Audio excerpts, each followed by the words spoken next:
Hoy vamos a hablar de un tema que, aunque es muy antiguo, caracteriza a la sociedad actual. ¡Vamos! Como lo mencioné en el video número 1 de este canal acerca de la semejanza y distinción entre los términos ética y moral, el hedonismo es una de las teorías éticas que caracterizan a la sociedad actual. Es una doctrina filosófica que nace en la Grecia antigua. Estamos hablando entre los años 400 y 270 a.C. y está compuesta por una expresión griega que es la hedoné, que significa placer. Y ese sufijo ismo significa doctrina. Entonces es una doctrina filosófica que considera que el fin último de los seres humanos es el placer. De hecho, podría decirse que la felicidad consiste en la vivencia de los placeres, entendiendo los placeres desde el punto de vista físico, pero también desde el punto de vista intelectual. Esta corriente o doctrina filosófica trata de decirle a los seres humanos que disfrutemos de la vida y que en la medida en que evitamos el dolor, estamos siendo cada vez más cercanos a la felicidad. Existen dos escuelas clásicas del hedonismo, ambas son de la antigua Grecia. La primera es la cirenaica, la segunda la epicureísta. La cirenaica fue fundada por Aristipo de Cirene. Estamos hablando del siglo IV, III a.C. Aristipo fue discípulo de Sócrates y está caracterizada por la defensa de un placer físico, material, de carácter inmediato, egoísta e individualista. Es un hedonismo que es predominante en la sociedad actual. Más adelante lo vamos a ver. Y está la escuela epicureísta fundada por Epicuro de Samos. Estamos hablando más o menos del siglo III, siglo II antes de Cristo. Él crea la escuela del jardín. Epicuro realmente es un defensor tanto del placer físico como del placer intelectual. Pero en el caso del placer físico es un placer medido y no tanto cortoplacista, sino a largo plazo. Epicuro es importante para nuestra vida por muchas razones. La primera, porque nos habla de una vida prudente, de una vida equilibrada, sin excesos, de una vida en la que nosotros podemos calmar el dolor como el de la sed o el del hambre a partir de una bebida y una comida sencilla que nos satisfaga y no que nos active el deseo o la insatisfacción. Entonces, el queso, las aceitunas, el agua, el pan, es una comida sencilla que sacia realmente lo que necesita el cuerpo. Mientras que hay otras cosas en la alimentación que lo que hacen es activar la insatisfacción y el deseo. Y eso lo podemos ver en la sociedad actual con muchos alimentos procesados que nosotros consumimos y que activan como una especie de... son adictivos. En el caso de los dulces, la panadería, algunas bebidas, etc. También es importante porque él dice que una de las cosas que ataca la felicidad humana son los miedos. Y hay 4 miedos fundamentales a los cuales él les tiene un remedio o tetrafármaco. El tetrafármaco realmente es un remedio para el alma. Es una especie de ungüento, así como el ungüento que existió y que fue compuesto por 4 elementos que existió en la antigua Grecia para curar las heridas. De esa forma, Epicuro se idea una especie de cura para el alma. Entonces, los seres humanos le tienen miedo a los dioses, le tienen miedo a la muerte, le tienen miedo al dolor y le tienen miedo al futuro. Epicuro, pues realmente fue materialista, en el sentido de que no creía en unos dioses que fueran, digámoslo así, caracterizados de una forma incorpórea, metafísica e inmaterial, sino que estaban formados por unos átomos especiales y eran simplemente, esos dioses eran modelos de vida para los seres humanos. Pero Epicuro realmente no concibió a los dioses como lo concibieron los demás griegos. Simplemente eran el modelo a seguir en la felicidad. Ellos tenían ausencia de dolor, ausencia de sufrimiento, estaban, digámoslo así, por fuera de las determinaciones por las que nosotros lo estamos, y se convertían en eso, en una especie de prototipo. ¿Para qué tenerle miedo a los dioses? En el cristianismo, pues se dio ese proceso de, digámoslo así, del concepto del castigo divino, en el cual si nosotros nos portamos bien somos premiados, si nos portamos mal somos castigados. Los griegos tenían miedo a los dioses porque los dioses eran como una especie de vigilantes de la vida de ellos, y por lo tanto, pues si se portaban bien, iban, digamos, al encuentro con esos dioses, pero si se portaban mal, pues iban al Hades o al infierno, ¿cierto? Entonces había una especie de, digámoslo así, de coacción, había una especie como de vigilancia, y entonces las personas no eran libres en su vida porque había un temor a ese castigo divino después de la pérdida de la vida biológica. Hay otro miedo que es el miedo, bueno, pero ese miedo a los dioses es eliminado con su explicación física acerca del mundo, ¿cierto? Entonces los dioses simplemente también están constituidos por átomos, ellos no tienen nada que ver con nosotros, simplemente son modelos, y es absurdo tenerle miedo a los dioses, y más bien el tenerle miedo, más bien lo que nosotros debemos hacer es vivir como viven ellos. Para Epicuro es muy, digámoslo así, enfatiza mucho en que nosotros en esta vida, a pesar del dolor, del sufrimiento, podemos llevar una vida feliz. El segundo miedo es el miedo a la muerte.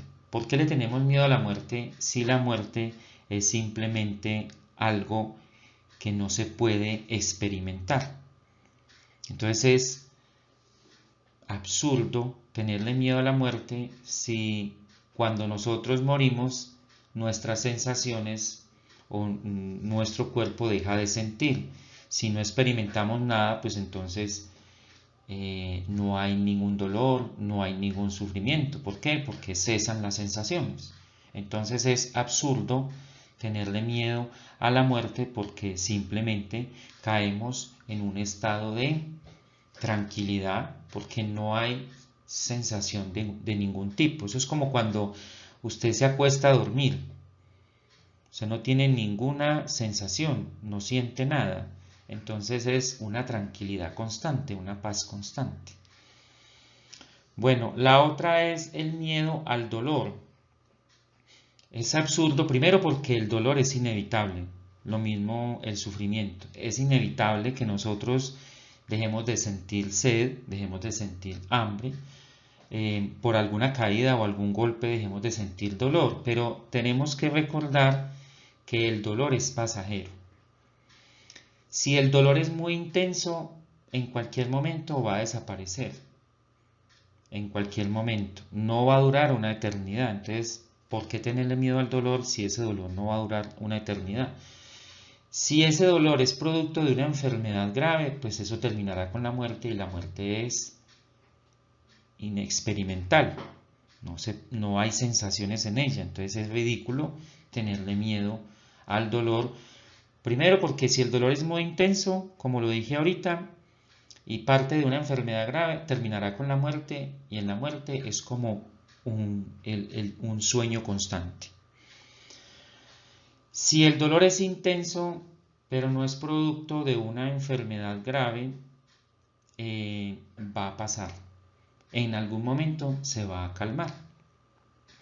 Y Epicuro decía esto con mucha autoridad porque realmente fue muy enfermo y antes de morir padeció un problema estomacal que lo hizo sufrir mucho, y pues podemos decir que Epicuro es uno de los filósofos más coherentes, como lo fue Kant, que todo lo que dijo lo aplicó. Entonces es ridículo tenerle miedo al dolor, porque el dolor es pasajero. Ahora bien, el dolor es inevitable. El sufrimiento es una opción.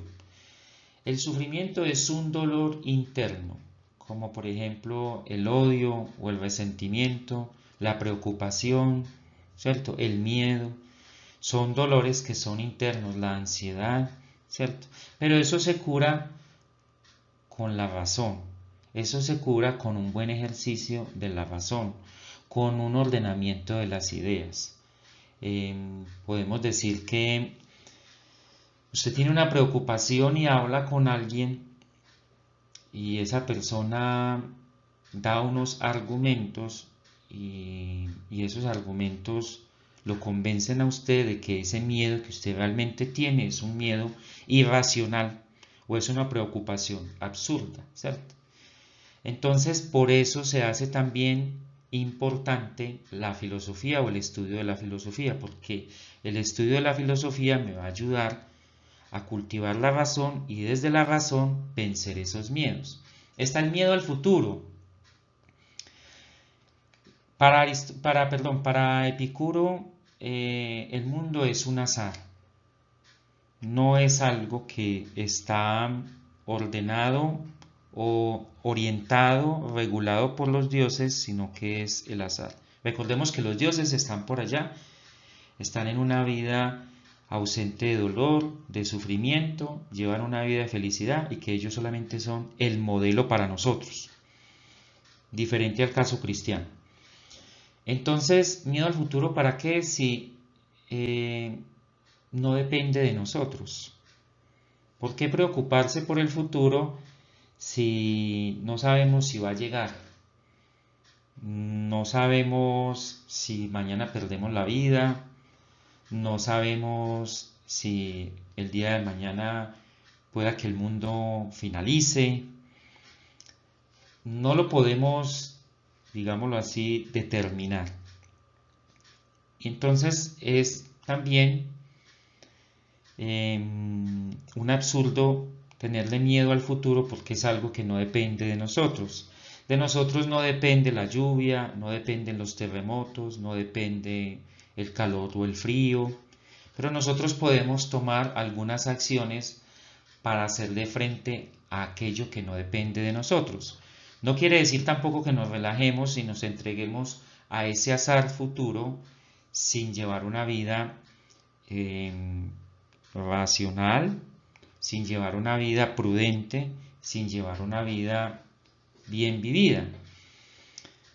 Tenemos que aprender a vivir el presente, llevar el presente de una buena forma, de la mejor forma posible, y eso nos va a ayudar a nosotros a prepararnos para el futuro, o al menos nos puede de cierta forma garantizar un futuro mejor. Entonces, vivamos el presente, vivamos el momento, pero no como en el caso cirenaico, sino vivamos el presente con miras al futuro, pero sin preocuparnos por él. Y si nosotros llevamos un presente de manera equilibrada, viviendo una vida sana, controlando los deseos, pues nos vamos a asegurar un futuro mejor. Y ya que hablamos de los deseos, él habla de que hay tres tipos de deseos: los naturales y necesarios, los naturales y no necesarios, y los que no son ni naturales ni necesarios. Esos deseos, unos calman el dolor y otros generan el dolor. Entonces, es importante tener el tetrafármaco como remedio o cura del alma, pero también tener presente el tema de los deseos, los naturales y necesarios: comer, beber, ¿cierto? Hacer deporte, son necesarios para el cuerpo, pero sin exceso. Entonces, como lo dije ahora, comer de manera sencilla, beber de manera sencilla, hacer deporte de manera controlada o medida. Los naturales y no necesarios, por ejemplo, el sexo. Esta es una sociedad muy erotizada, es una sociedad que se ha rendido, se ha arrodillado frente al tema del sexo. Adora el sexo. Vemos sexo o vemos, digámoslo así, material pornográfico por todos lados. Vemos también estimulación de nuestros genitales por todos lados, en redes sociales, en la televisión, escuchamos en la radio, en las imágenes de revistas, etc.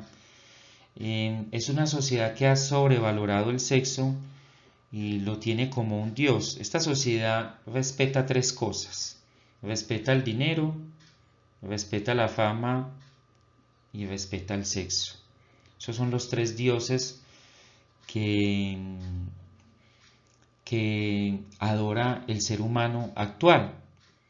Entonces, Epicuro nos dice que nosotros podemos llevar una vida sin el sexo. Bueno, la otra es que los que no son ni naturales ni necesarios, como son el poder, la fama y las riquezas. Eso lo que nos va a generar a nosotros es más preocupación, nos va a generar a nosotros más dolor, más sufrimiento. ¿Por qué? Porque entre más se tenga, más preocupación hay por conservarlo y cuidarlo. Entonces, ¿quién es más feliz? El que menos desea, el que menos necesita, el que lleva una vida desprendida de lo material. Entonces, Epicuro creo que es una de las teorías éticas que nos puede ayudar a vivir una vida feliz. Una vida feliz en el sentido de que llevar un placer medido, y los placeres en que están: en una comida sana, en una buena amistad, en leer un buen libro. Yo digo que Epicuro es más el de los placeres que generan serotonina, más de los placeres que generan dopamina. ¿Cuáles son aquellos placeres que generan serotonina? Pintar, contemplar un paisaje, hacer ejercicio, tener o compartir con alguien un buen café, leer un buen libro, meditar, reflexionar, orar. Mientras que los cirenaicos son más inclinados a un placer que genera dopamina: los videojuegos, el sexo, las comidas suntuosas, las drogas, el alcohol, las redes sociales, etc. Esos placeres son cortoplacistas y para sostenerse en ellos se necesita una práctica constante de esos placeres. Y como son tan momentáneos, entonces genera adicción y genera esclavitud. Mientras que en el caso de los placeres a largo plazo o los placeres intelectuales, son aquellos que segregan en el cerebro serotonina. Pues si hacemos una relación entre lo que dice Epicuro y lo que ha descubierto la ciencia en la actualidad. Vamos entonces con las características para retomar todo lo que hemos dicho hasta ahora. La felicidad consiste en la búsqueda del placer y en la ausencia de dolor. Entonces, unos buscan el placer como una forma de escape al dolor, al sufrimiento, y eso sería el caso cirenaico, y otros buscan el placer, pero no como un refugio, sino como una especie de cura para el alma, para ese sufrimiento, para ese dolor que se padece. Lo podemos ver, por ejemplo, en un alcohólico. Un alcohólico puede tomar para aliviar sus penas, pero en el momento en que pasa el estado de embriaguez, pues la realidad vuelve sobre sí misma, ¿cierto? La consecución del placer se asocia con la vida feliz, pero yo lo diría más en el caso de los epicureístas. Epicuro defiende un placer, pero ese placer, como ya lo he dicho muchas veces, es un placer medido, es un placer responsable, es un placer que se da a largo plazo, ¿cierto? Y que muchas veces implica el sacrificio de algo momentáneo, ¿cierto? Por ejemplo, una persona puede sacrificar fiestas, rumbas, incluso el disfrute con una pareja porque está estudiando una carrera muy exigente, pero esa carrera cuando la termine le va a dar todas esas cosas y mucho más, ¿cierto? El placer intelectual es considerado superior al físico. Estamos hablando de una vida reflexiva, una vida donde las cosas pasan por un proceso de racionalización y en esa medida vencemos los miedos, ¿cierto? Hay muchos miedos irracionales, muchos miedos que son infundados, pero que si nosotros hacemos una especie de logoterapia, podemos salir de ellos o desprendernos de ellos. El placer consiste en la ausencia de dolor, tanto propio como ajeno. Claro, si los otros sufren de dolor, pues yo me voy a ver perjudicado. Si hay una sociedad donde las personas no tienen empleo, donde las personas y porque no tienen empleo, entonces no tienen comida en la casa, y si no tienen comida en la casa, pues muchos salen a robar o a hacer daño, pues eso me va a perjudicar a mí, me va a generar dolor. El que me quiten a mí una cosa que yo conseguí bajo mis propios medios, debido a que otra persona necesita o lo hace para comer o para satisfacer una necesidad, pues eso me está generando dolor a mí. Entonces, es una ausencia de dolor colectivo. Estas características son más propias o atinan más al tema del epicureísmo que de la escuela cirenaica. Veamos algunos ejemplos. Hay muchos, pero pues aquí comparto con ustedes algunos ejemplos. A una persona le gusta la informática o como en Colombia se llama estudiar sistemas. Decide estudiar esta carrera porque le produce placer y además porque puede optar a un puesto de trabajo remunerado, ¿cierto? Es muy parecido a lo que yo decía ahora, cuando una persona en este momento, por estar estudiando, se priva de fiestas, de rumba, incluso de la pareja, porque está viendo a futuro, ¿cierto? Está viendo a futuro. Además, porque el estudio, hacer algo que a uno le gusta también es placentero. Estudiar algo que a uno le gusta también es placentero. Entonces esto genera más serotonina que dopamina. Es importante tener en cuenta eso, porque es que a veces los placeres cortoplacistas que generan dopamina son placeres que generan más fácilmente el sufrimiento, mientras que los placeres que generan serotonina son placeres más prolongados y son más cercanos a la felicidad. Entonces, uno muchas veces en la vida puede optar, escoge entre dos tipos de placeres, o un placer que genera dopamina frente a un placer que genera serotonina. Y hay personas que optan más por el primero que por el segundo y pues caen muy fácilmente en la adicción, ¿cierto? Y también en el dolor, en el sufrimiento, porque el placer cortoplacista es muy propio de una vida desordenada, ¿cierto? Tener como amigos y reunirse con personas que suman y que no restan, personas con las que produce placer estar y hablar, evitando personas que desequilibran. Una de las cosas fundamentales en el epicureísmo es la amistad, una buena amistad. El tener amigos ayuda a llevar la existencia de una manera más liviana y feliz, ¿cierto? Y estos amigos, buenos amigos, se consiguen más en los espacios donde se, digámoslo así, se experimenta más la serotonina. Mientras que en los espacios donde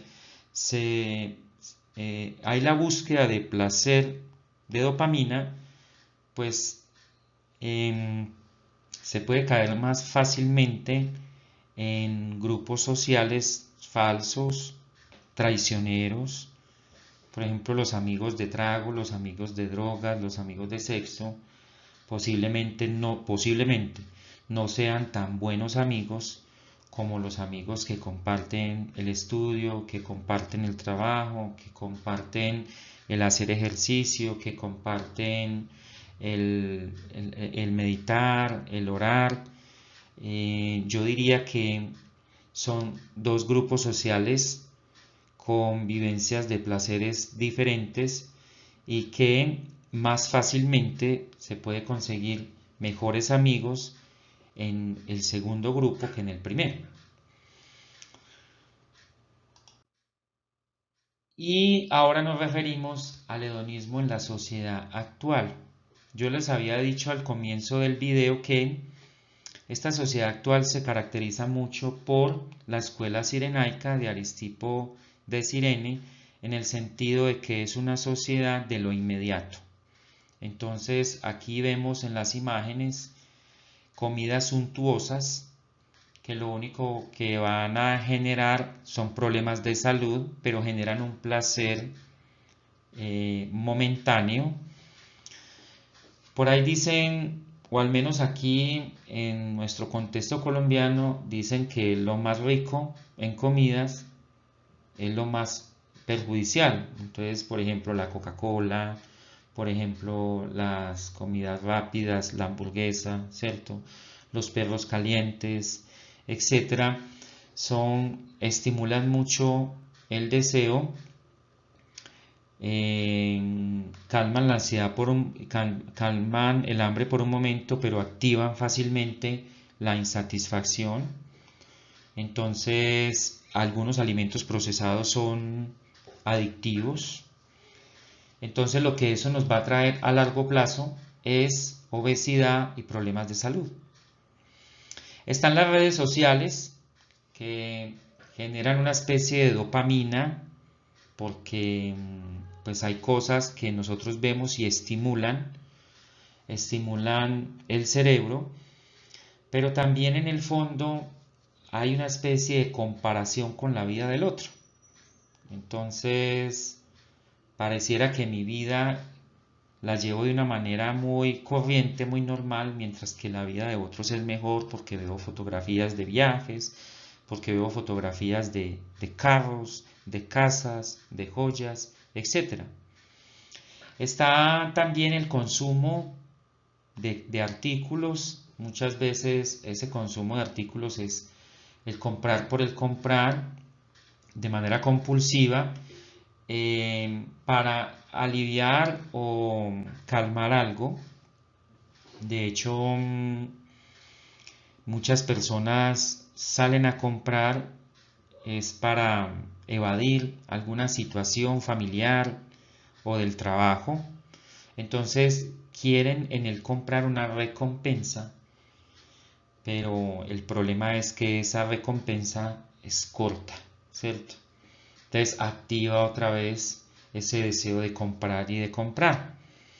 Lo mismo en el caso de las redes sociales, la validación a través de los me gusta es una forma de dopamina porque es la búsqueda de aceptación y entre más me gustas tenga, pues más aceptación hay, más placer voy a sentir.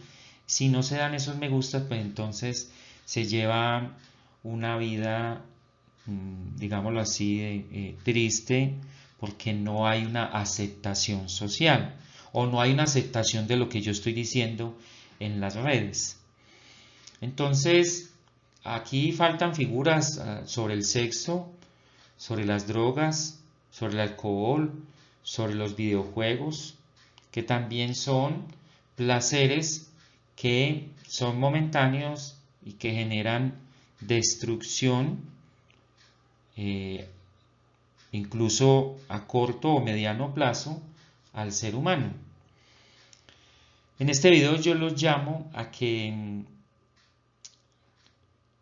lean la carta de Epicuro de Samos. Es una carta que tiene unas 3 o 4 páginas, donde allí se expone, porque muchos de los escritos de Epicuro se perdieron, pero la mayoría, pero esa carta ahí expone de una manera breve su doctrina filosófica. Leámosla sin prejuicios.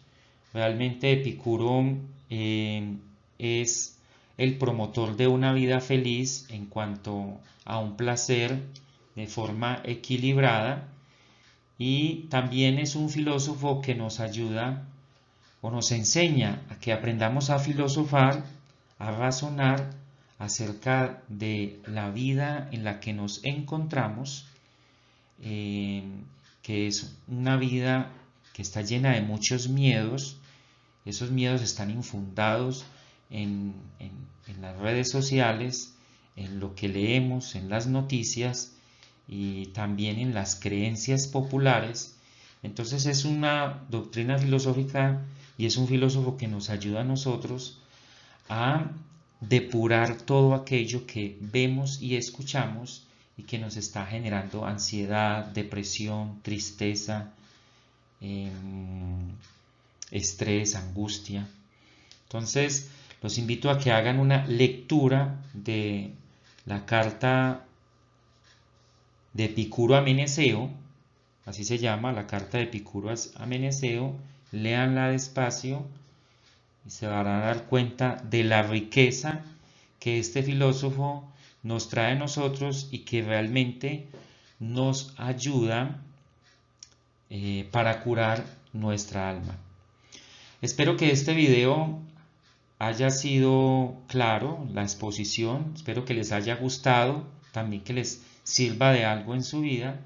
No se les olvide suscribirse, darle clic a la campanita y apoyar este proyecto que nace en las clases de ética que yo doy en la institución donde trabajo. Nos vemos pronto. Chao.